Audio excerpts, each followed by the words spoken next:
Hello, I'm Mr. Esty, and welcome back to our ASAP debate series. This is our sixth video in the series, and in this video, we're going to be covering summary and final focus. Now, before you watch this video, you should go back and look at the previous videos on how to form complete arguments, how to write a debate case, and how to make rebuttals, because we're going to assume that you remember some of the terminology and some of the ideas from those videos. One thing that makes debate special, different from other competitive sports and games, is that not only do you have the part of competition where you and your opponents are trying to get in the best arguments, but then you also have the end game, so to speak, where the arguments have already mostly been made, and what you're really arguing over is who has won. And this is really important because in speech and debate, especially in a format like public forum debate, you can come in with a better case than your opponent, and you can be winning in your first speech, in your rebuttal, through the crossfires. But if you can't clinch it with a good summary and a good final focus, you might lose anyway. You might be absolutely crushing the opponent with your arguments, but if you can't explain to the judge why your arguments are so crushing and how you crush them so badly, it might not count for anything. For that reason, even though summary and final focus are the shortest speeches in a public forum debate round, they are arguably the most important. Let's start with the basics. In a public forum debate round, the first speech, known as the constructive speech, is 4 minutes long. So each team gets one constructive speech. Your first speaker gets up and gives that 4-minute speech. And then there's a 3-minute crossfire when the two first speakers ask each other questions. After crossfire, you have the 4-minute rebuttal speech. And this is where the second speaker gets up and tries to attack your opponent's arguments. So the first speaker is establishing what is your case, and the second speaker is trying to push back against the opponent's case. After the rebuttal speech, you have another 3-minute crossfire. Now, if you're wondering what crossfire is, because we haven't really mentioned it so far in these videos, don't worry, we'll get to that very, very soon. All right, after the second speakers have their crossfire, you have the summary, which is a 2-minute speech. And there are only two people on a debate team, at least in public forum. So the first speaker is going to come back for that summary. After summary, you have grand crossfire, which is again 3 minutes long, but this time all four debaters are going to be involved, asking each other questions. And then finally, after the grand crossfire, you have the final focus. This is going to be given by the second speaker, and it's the last speech of the round. Remember, for each of these speeches, there are two of them, because pro gets to give the speech and con gets to give the speech. So what are we going to do with our summaries and our final focuses? Well, the main purpose of these speeches is to bring all of the arguments from the round together and explain to the judge in a clear and short and succinct way why your arguments are stronger and why they should vote for your side. Let's start with the summary.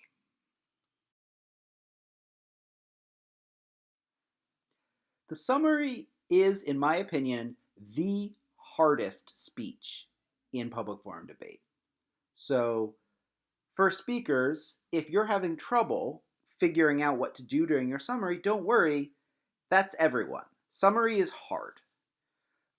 Coaches actually have recognized that summary is so hard that there may be some rule changes coming along that will try to make summary a little easier.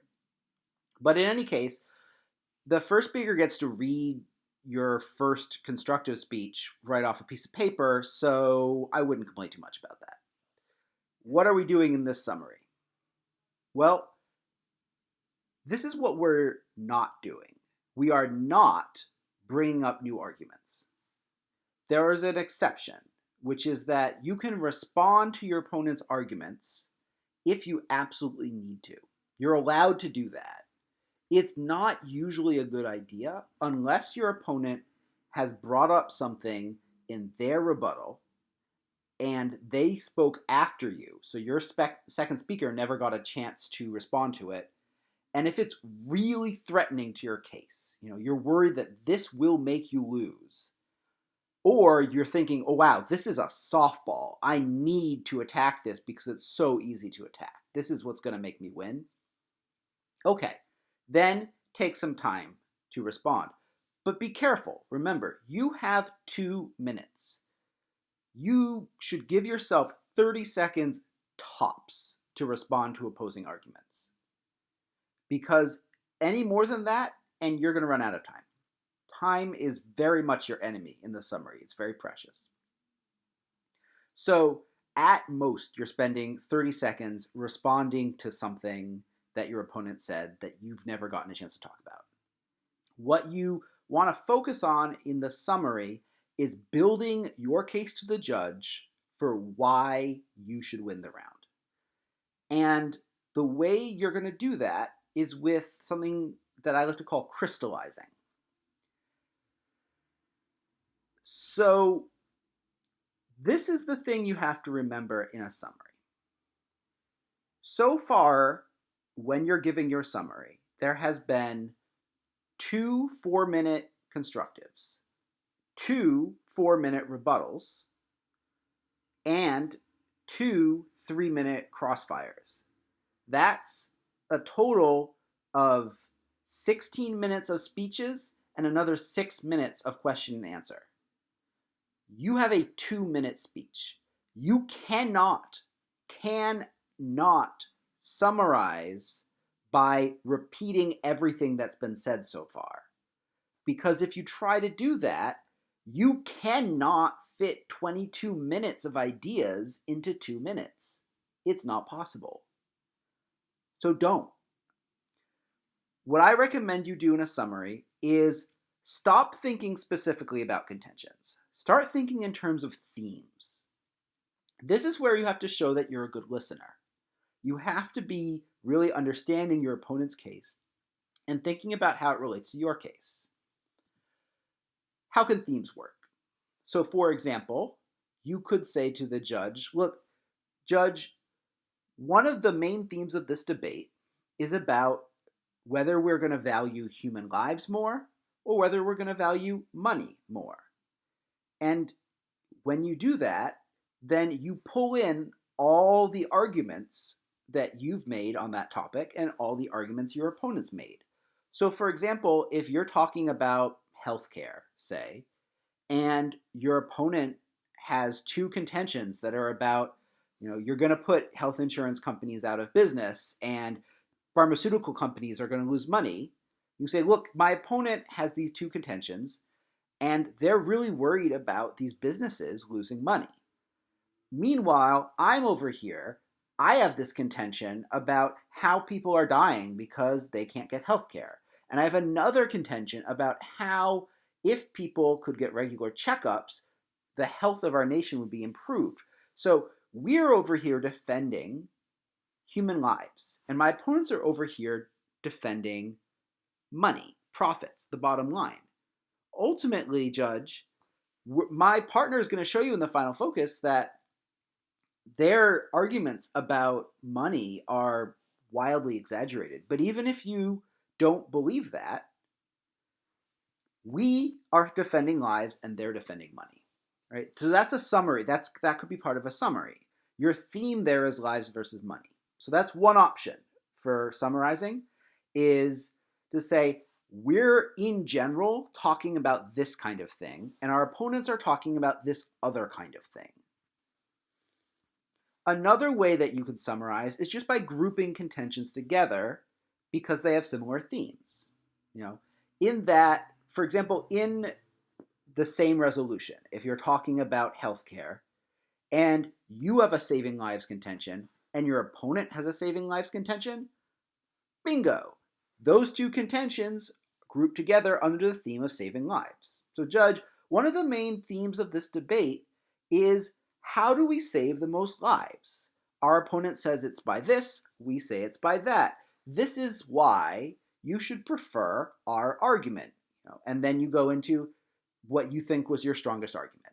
Right? One of the important things you have to do in summary is let some things go. Focus on the arguments that you think have the best chance of making you win. If you made some arguments and you think they're kind of weaker or your opponents had really good responses, maybe leave those aside. Because again, you do not have time to talk about everything. Talk about the things that really matter.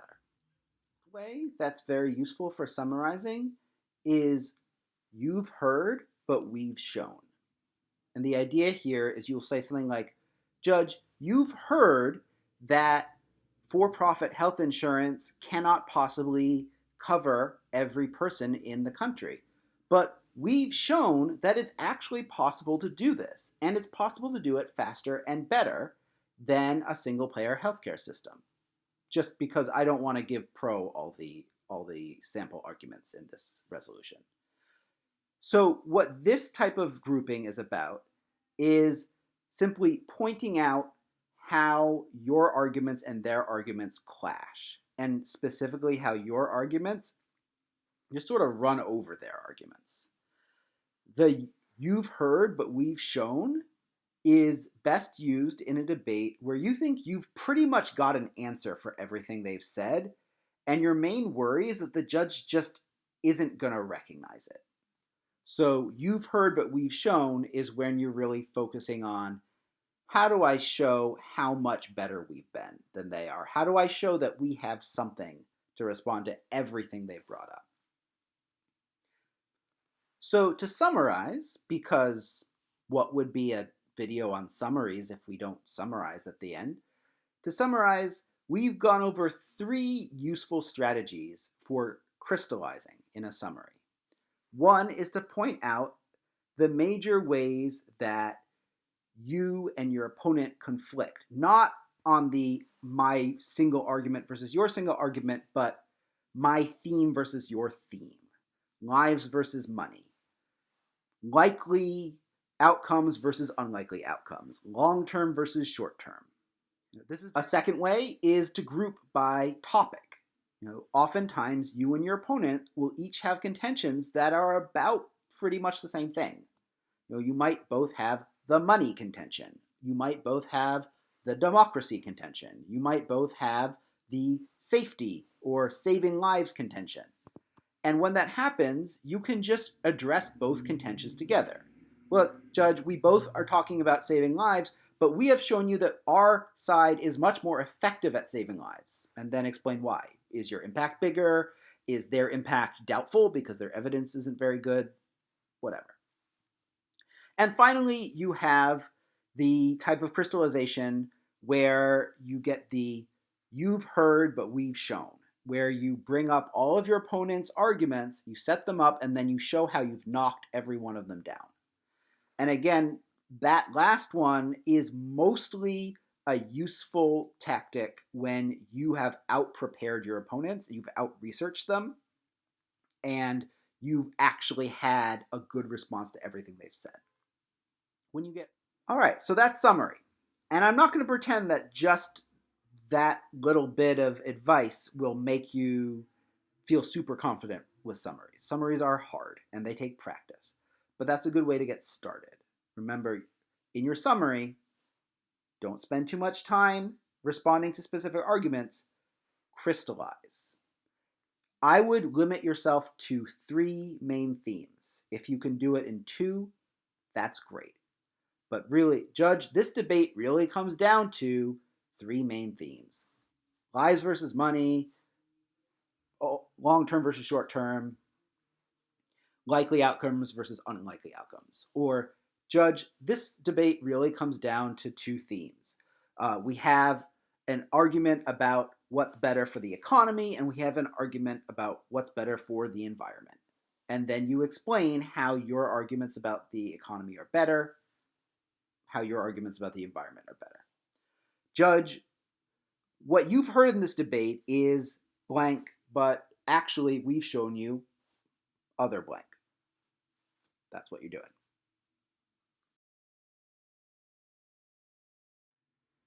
All right, so that's how you do a summary. Now, there's one more piece of strategy for summaries that makes really good debate teams rather than just good debaters. When you give your summary, you need to be thinking about setting up your partner's final focus. Remember, if you give the summary, that means you're the first speaker, which means your partner is the second speaker. Your partner will do the final focus. You and your partner should try to communicate either by showing each other your flows, your notes. You can pass notes. You can use prep time, which is these 2 minutes that you can allocate as you want to communicate with your partner. You should not be whispering during your opponent's speeches because that is very rude. And of course, you should be listening to each other because you want to ideally have everything in the final focus be a continuation of something that was brought up in the summary. You want them to be one coherent flow. In fact, in most forms of debate, they don't have a summary and a final focus. They have a rebuttal speech that is really both.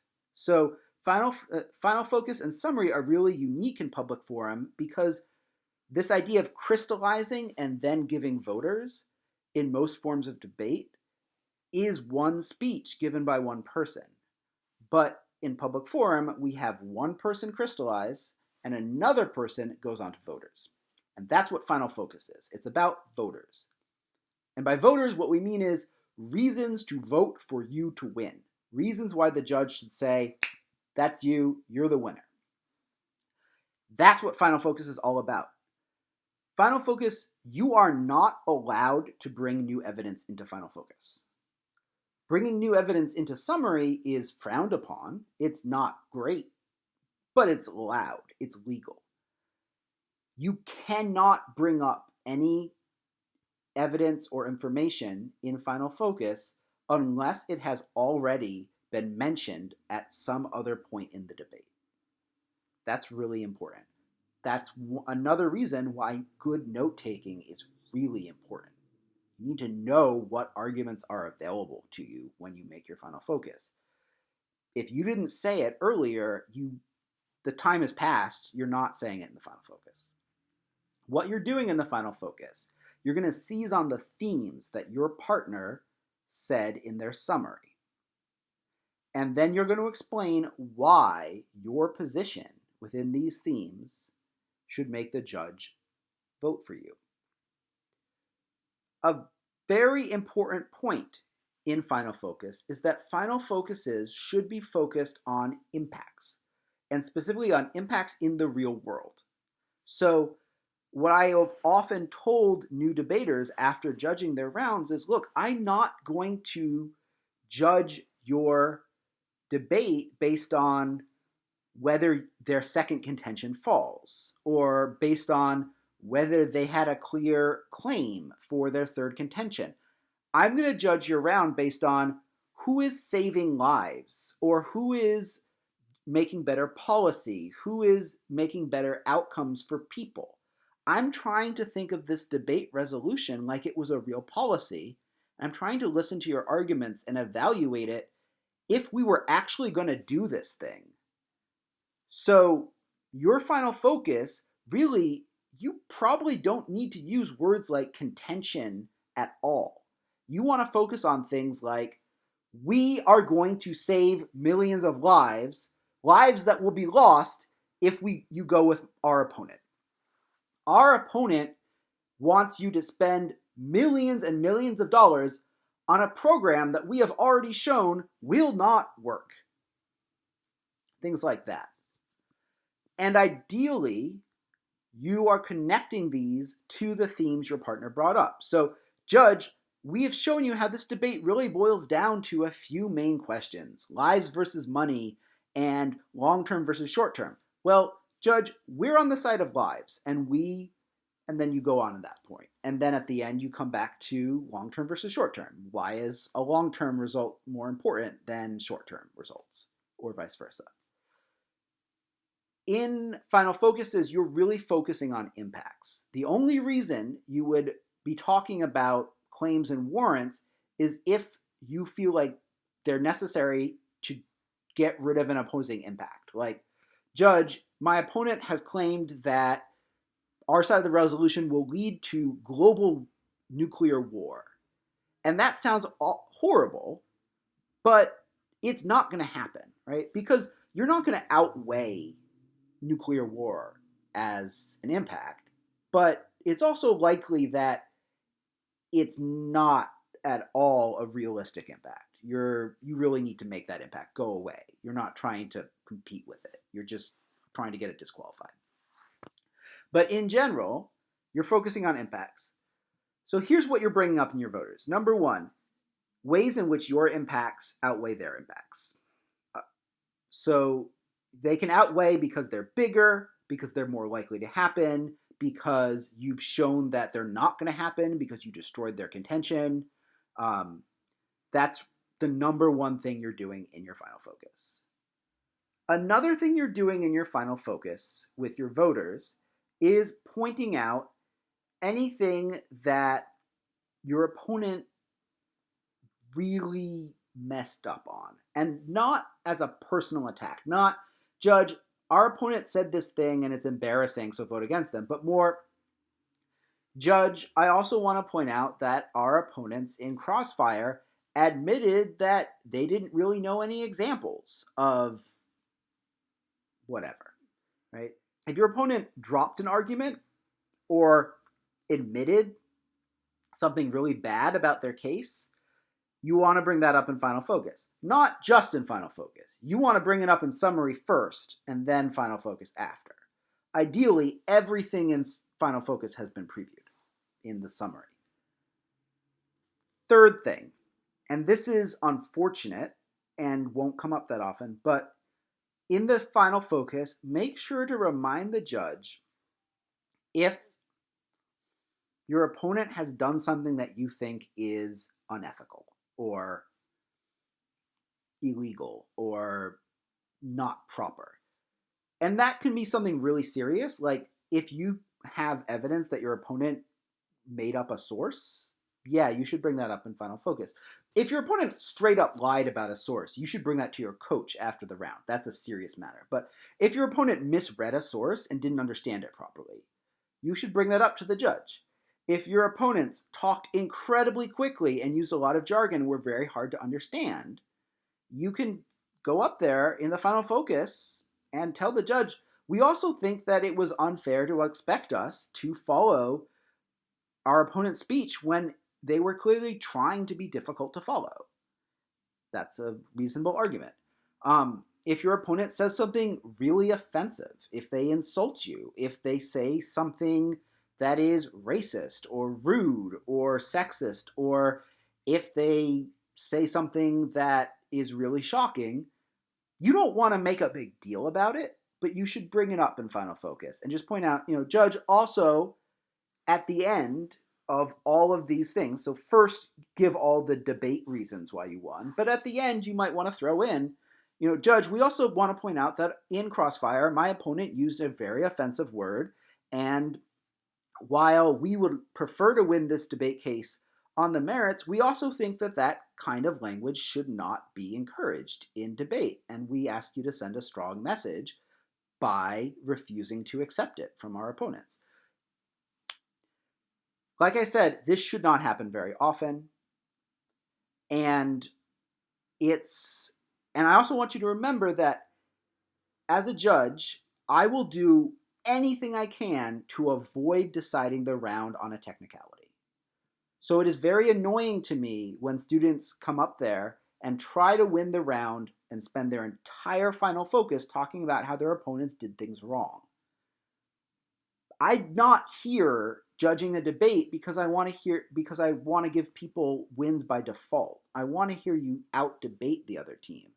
So if you have to bring up something your opponent did wrong, please bring it up at the end. Don't make a huge deal out of it unless it's really bad. And put your substantive debate-focused arguments first. That said, people do mess up either because either on purpose, which is unfortunate, or often it just slips out. They just make mistakes. And you shouldn't let your opponent get away with breaking rules. Your judge might not even know that what they're doing is breaking a rule. And it has to come out in the final focus. You cannot tell the judge after the final focus is over, oh, by the way, judge, they cheated. No, you can't influence the judge's decision outside of your own speaking time. So if it's serious, bring it up in the final focus. So that's what you're doing in the final focus. You're bringing up your voters. Judge, I have 5 voters. That's your introduction. Judge, I have 5 voters. Judge, I have 3 voters. Judge, I have 2 main voters for this debate. And then you just say what they are. First of all, we're winning on this point because, and that's important because we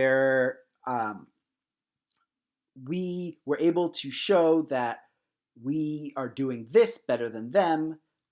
Here's how we showed it, and this is why it matters. Again, you're using the same claim, warrant, impact structure of what, how do you know, so what, but now you're applying it to we won the debate because this thing happened, this is how it affected the debate, and this is why it should make you vote for us.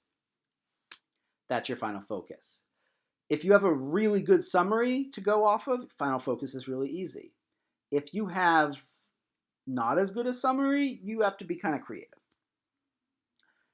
So I hope that you have enjoyed or at least benefited from listening to these 2 speeches. They are not easy. You can't pre-write them. You really, by the point in the debate where you get to the last 2 speeches, you're really off your preparation at this point, and you're really relying on your wit, your thinking on your feet. It's hard. It's fun. It's one of the reasons why debate is not just a speech reading contest, because you have to think actively and come up with creative ways to use what you and your opponent and your partners have said. I encourage you to get some practice by trying this the next time you hear an argument. Think about how would you summarize it.